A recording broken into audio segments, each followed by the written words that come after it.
One of the most difficult challenges when you're building a company is to figure out when to delegate responsibilities for a decision to your colleagues and when to make the decision yourself.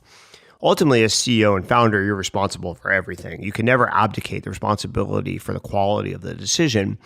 But on the other hand, it's very difficult to scale an organization if you're making every single decision. So there's a fine line between delegating and abdicating.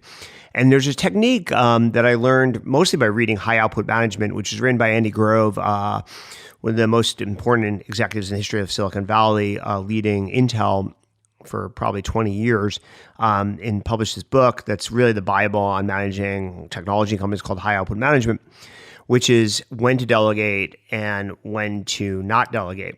And there's basically a matrix of how confident you are as an executive leader, founder, CEO in your decision versus the consequences. So there's low consequence decisions and very high consequence decisions. And in the category where you have high conviction and high consequence, really as CEO, you need to make that decision. You need to be comfortable with that decision. You can't delegate that.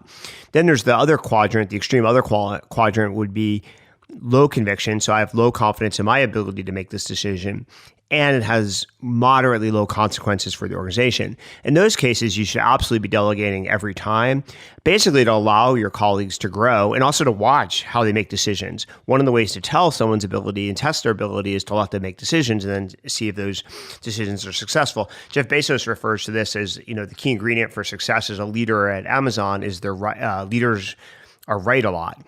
So the only way you can tell if someone's right a lot is you have to let them make a lot of decisions. So that's the easiest. The hardest one is high consequences, low conviction, about what to do, how to resolve that, as well as the other quadrant. But fundamentally, most things sort naturally into the first and fourth quadrants. And if you just get those quadrants right, it'll make your job as an executive or co-founder or CEO really easy.